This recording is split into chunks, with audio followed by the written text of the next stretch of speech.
Donc Stéphane va nous parler du lymphodème primaire et secondaire, quand faire diagnostic, les diagnostics différentiels, en fait, qu'est-ce que c'est? Et donc vous allez voir, c'est toujours très précis et très cadré.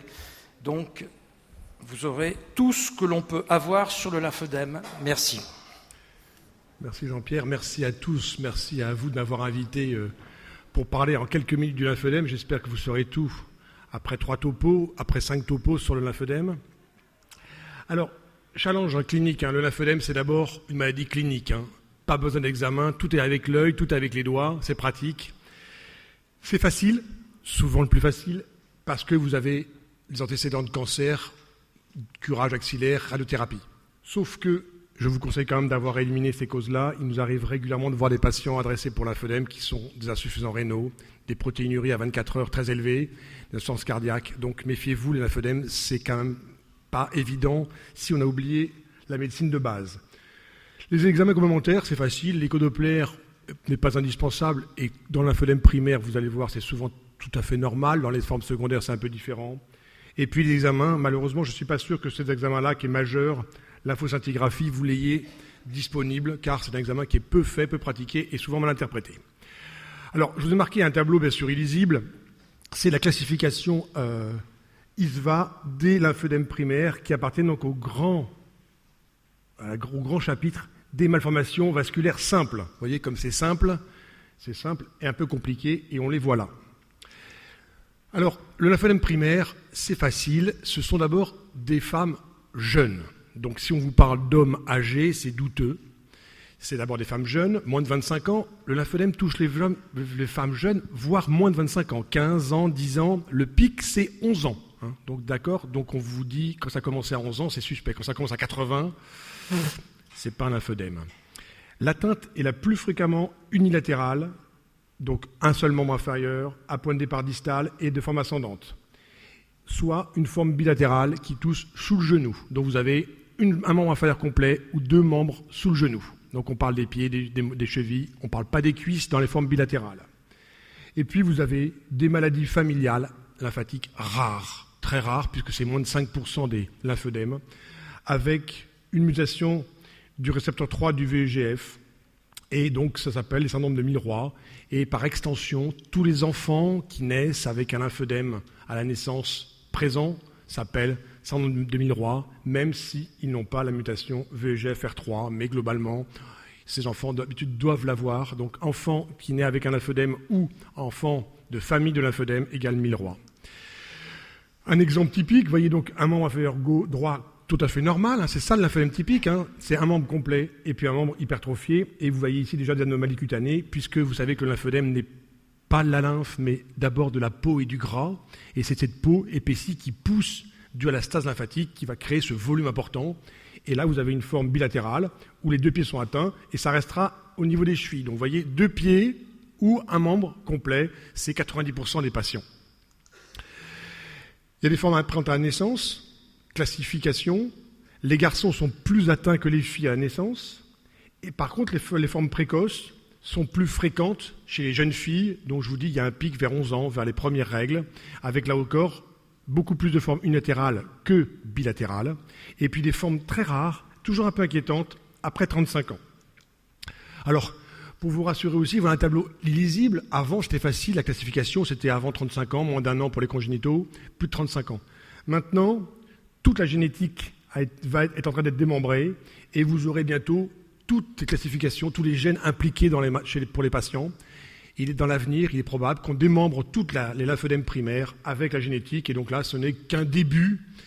Et dans quelques années, on va pouvoir tous les reclasser de façon beaucoup plus précise, génétique. Ça, je vous en parlerai dans les années à venir, probablement. Pour l'instant, on reste à la classification congénitale, moins de 35 ans, mais cela bouge beaucoup. Alors, bien sûr, vous avez les syndromes contenant un lymphodème, donc des maladies beaucoup plus rares, entre guillemets plus rares. Je vous ai mis une liste ici aussi lisible. Donc vous avez ici toutes les maladies que vous ne verrez jamais. C'est de la chance, puisqu'elles sont rares, et que quand on en parle de 2-3 cas en France, voire quelques cas au monde, il est rare d'en croiser une, et puis même si on la croise, on ne la reconnaîtra pas, puisque c'est rare. Mais bien sûr, dans les formes syndromiques, donc les plus fréquentes qu'on risque de voir, c'est des syndromes de Turner, puisque Turner est la plus fréquente des maladies génétiques chez la fille, et donc on a les chances, puisque Turner s'accompagne dans 15 à 40% des cas de lymphœdème. Donc c'est ces jeunes filles-là qu'on risque de voir. Quant aux autres, vous les verrez peut-être pas, mais qui sont en train d'être démembrés là aussi, avec des formes plutôt hématologiques, digestives, donc avec des tropismes différents, et le lymphœdème est une caractéristique clinique mineure. Alors, la lymphœdème, c'est facile, on examine, on voit le pied. Les formes qui touchent la cuisse exclusivement sont quand même très rares. Il n'y a pas d'estémère dans ce cas-là, je vous en parlais. Et puis, l'œdème du lymphatique est dit élastique. Élastique, ça veut dire qu'en fait que c'est de la peau. C'est pas de l'œdème comme un œdème cardiaque ou veineux qui prend le godet avec du liquide. C'est un œdème plutôt tissulaire, à la fois fait de peau et de tissu adipeux. Les orteils sont carrés. Vous avez un exemple important, c'est les plis de flexion accentués. Et puis un critère assez diagnostique, assez intéressant et facile à voir, les ongles sont verticalisés. En anglais, ça s'appelle ski jump, en saut à ski. Ça nous rappelle les vacances. Alors là, vous avez une diapo qui est un peu coupée. Il manque un bout là-haut, c'est dommage. Quand vous avez chez un lymphœdème expérimental de la souris, on a ici créé une striction. Vous avez ici, on le voit un peu par tranche, ici, avant la striction, après la striction. On voit ici, il y a beaucoup plus de blanc qu'avant la striction. Eh bien, le blanc, c'est du gras. Donc le lymphœdème, c'est d'abord du gras, beaucoup de gras et de la peau. Donc le lymphœdème, c'est pas de la lymphe, ou c'est très peu de la lymphe en partie, c'est du gras. Et ce qui est intéressant, c'est qu'on voit ici, on ne voit pas, mais la coloration qui colore les cellules mononucléées montre que dans le lymphœdème, il y a une énorme inflammation avec un afflux de macrophages. Et ces macrophages participent à la réaction tissulaire et à la fabrication de tissus adipeux et fibreux. Alors, palpation, on a vu le signe de Stemmer qui est la référence, qui est le signe pathopneumonique du lymphœdème. Donc l'impossibilité de plisser la peau de la face dorsale du deuxième orteil. Il fallait y penser, c'était Robert Stemmer qui a inventé ce signe, qui l'a trouvé il y a pas mal d'années maintenant. Et donc je vous montre comment ça se passe. Ça a été inventé ici, sur le deuxième orteil. Je pense qu'en fait, Robert s'est un peu trompé. Désolé pour Bob, pour les intimes. Je pense qu'il vaut mieux le faire ici, à la base de l'orteil, que sur un orteil, c'est pas simple, pas facile à diagnostiquer. Alors qu'ici, si vous avez ici la peau épaissie, alors vous pouvez dire que c'est un lymphœdème. Je vous rappelle, le lymphœdème, c'est de la peau épaissie. On ne cherche pas du volume, on cherche de la peau épaissie. Alors je vous montre toujours ça, j'aime bien cette photo-là. On me dit, tiens, c'est un lymphœdème. Ah bon, la peau est-elle épaissie? Je ne sais pas, je ne peux pas la toucher. On dirait un lymphœdème. Alors il y a seulement un œdème. Et quand on pince la peau, eh bien, on s'aperçoit que la peau est toute fine. On pince, et puis on chasse le liquide, et la peau est toute fine. Donc si la peau est fine, c'est pas un lymphœdème, puisque le lymphœdème, c'est de la peau épaissie. C'est vachement simple, la médecine, finalement. C'est quoi alors? Ah, c'est autre chose. On n'est pas là pour savoir ce qu'ils ont les malades, pour savoir ce qu'ils n'ont pas. Parce qu'on n'est pas là pour voir les grosses jambes, on est là pour dire il y a un problème d'œdème. Après, on va faire toute la panoplie d'œdème à chercher, bien sûr. Mais là, on est là pour les lymphœdèmes. Donc après, c'est un autre sujet, intéressant aussi. Alors, il faut faire, si vous n'avez pas, si vous avez des doutes sur ces patients-là, vous pouvez faire une scintigraphie lymphatique, examen simple à faire, mais peu habitué pour les laboratoires de scintigraphie, d'imagerie nucléaire. On peut le faire chez l'enfant. On met des colloïdes, des macromolécules absorbées par les lymphatiques, et on regarde où ça passe et comment ça passe. Alors voilà deux exemples simples. Vous avez ici deux scintigraphies normales, de face et de dos, avec ici tous les ganglions inguino-superficiels, profonds, rétrocruraux, iliaques externes, etc. On remonte. Et donc la vessie, pour vous situer par là, donc de dos et de face. Deux aspects, ici donc le même patient, ici le même patient, aspect normal des deux côtés. Et maintenant, quand vous avez un lymphœdème, vous avez un aspect totalement différent, avec un aspect normal à gauche, et ici, la vessie est là, une absence totale de fixation au niveau inguinal, et ensuite, pour le côté droit, ici pareil. Et là, vous avez une atteinte, la vessie étant toujours là, une absence de fixation ganglionnaire droite et gauche, donc qui confirme le diagnostic de lymphœdème bilatéral. Alors, dans les lymphœdèmes primaires, c'est utile la scintigraphie. Dans les formes secondaires, l'interrogatoire est majeur, puisque pour le membre supérieur, c'est le cancer du sein. Pour le membre inférieur, vous avez tous les cancers pelviens, les mélanomes avec les curages inguinaux, et puis tout ça, bien sûr, vous avez des notions de chirurgie avec curage ganglionnaire, et ou de radiothérapie, et ou de curithérapie, et tout ça avec un délai variable, puisque vous savez que le lymphœdème peut apparaître quelques jours après le traitement du cancer, et des années après, 10, 20, 30, 40 ans après le traitement du lymphœdème. Alors, un exemple typique de lymphœdème après cancer de la prostate, unilatéral, ça aurait pu être bilatéral, puisque le traitement est médian, avec ici des plis de flexion accentués, on voit très très bien ça, c'est très en faveur d'un lymphœdème, vous voyez cette petite ride, cette peau qui est très ferme, ici des plis de flexion accentués au niveau des articulations, et là, une papillomatose, donc une prolifération tissulaire de peau forme de stalagmites, on dirait presque, qui vont aller faire de la peau à l'extérieur, comme la peau s'épaissit, typique du lymphodème. Et vous voyez ici un angle raccourci. Alors pour les frimeurs ce soir en soirée, vous pouvez dire que ça s'appelle une brachionychie. C'est toujours pareil quand on veut engager la conversation. Bonjour, t'as vu des brachionychies? Oui, bon, bien sûr. Donc ça peut permettre de rentrer en relation avec l'autre. Facile en soirée. Quand on a fini sur le lymphodème, 2 minutes pour vous parler du lipodème très différent, décrit par les Américains en 1940. C'est du tissu adipeux s'accumulant des hanches jusqu'aux genoux, jusqu'aux chevilles. Donc c'est du gras, beaucoup plus de gras et un peu de liquide. Je compare tout ça à une vinaigrette. C'est beaucoup d'huile et un peu de vinaigre pour se repérer. C'est facile à dire, voilà, c'est une vinaigrette. Donc dans le lipodème, il y a très peu d'œdème, il y a beaucoup de lipe. Et donc il y a de l'œdème le soir surajouté dans ce tissu adipeux mal formé et mal foutu. Et donc ce n'est pas une vraie maladie, c'est une anomalie de répartition du tissu adipeux. Alors voilà, typiquement des lipodèmes. Donc vous voyez, ça n'a aucun rapport avec le lymphodème. L'atteinte prédomine au niveau des cuisses. Je vous rappelle que dans le lymphodème, ça prédomine au niveau des pieds, donc on ne peut pas se tromper. Que les pieds ici sont tout à fait normaux, alors que dans le lymphodème, ils ne sont pas. Et que vous voyez, donc c'est des tissus adipeux tout à fait répartis, qui descendent plus ou moins en distalité, mais qui respectent les pieds. Alors, bien sûr, il faut savoir aussi qu'on peut confondre, là, entre ça et ça. Quand vous avez un lymphodème avec ces aspects-là, c'est pas un lymphodème. Le lymphodème, la peau du lymphodème est normale, à moins qu'il y ait en plus une insuffisance veineuse associée, bien sûr. Mais dans le lymphodème, les veines, je vous rappelle que c'est quand même des gens jeunes dans le lymphodème primaire, moins jeunes dans les formes secondaires, bien sûr.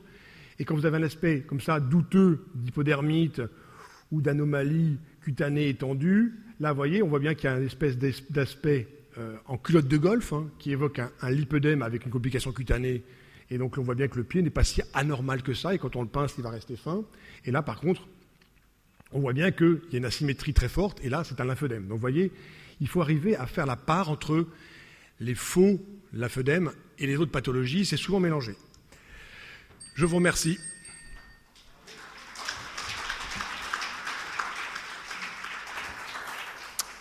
Alors, merci, tu es dans les temps, c'est impeccable. C'était très clair. Donc, il y a des questions. Donc, Hélène, micro, s'il vous plaît. Il nous faut un petit micro. Il y a des questions.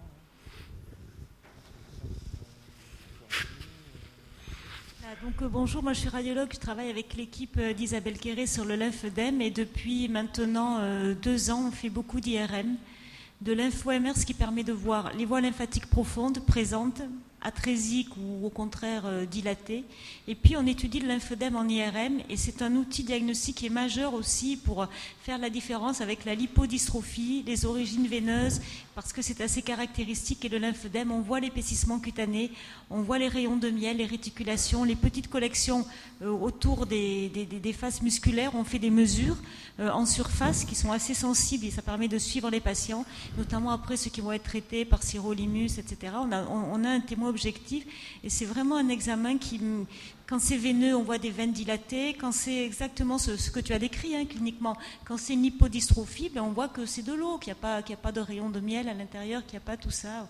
On aspect un peu de graisse sale. Et je pense que c'est un examen qui ne nécessite aucune injection de produit de contraste, qui n'est pas irradiant et qui malheureusement est peu développé dans la communauté radiologique, mais qui gagnerait à l'être. Et en tout cas, je pense que dans les équipes spécialisées, c'est vraiment un examen très intéressant. Alors, l'IRM peut être décomposé en deux phases. Vous avez l'IRM classique qu'on connaît et la lympho-IRM qui mesure les flux lents et qui se fait sans injection de produit de contraste. Et donc les deux examens combinés permettent de voir effectivement le réseau lymphatique en détail, tout ce qui est dilaté, dysplasique, aplasique ou hyperplasique, donc tout ce qu'on peut voir, des malformations associées, et puis l'IRM qui va voir le tissu lui-même avec des aspects en rayon de miel, comme le scanner le voyait au préalable. Donc c'est un examen qui n'est pas facile à faire parce qu'il faut avoir des radiologues qui soient très motivés et qui savent faire les bonnes séquences pour le voir, mais c'est souvent un examen qui va mesurer la morphologie.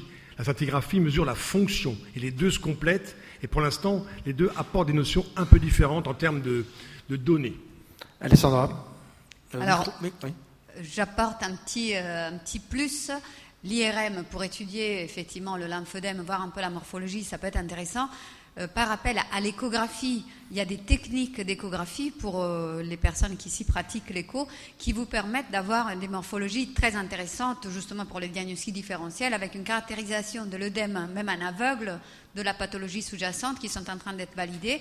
Donc comme ça a été dit, ça ne sert pas, à l'heure actuelle, c'est plutôt clinique le diagnostic. Mais si on veut, dans des centres spécialistes, effectuer une morphologie un petit peu plus poussée, voire apprendre à la voir, effectivement, ça existe sans aller jusqu'à l'IRM, qui est certainement un très bon examen. Mais rien qu'à l'écho, avec les bonnes sondes et une bonne pratique, on peut voir déjà pas mal de caractéristiques.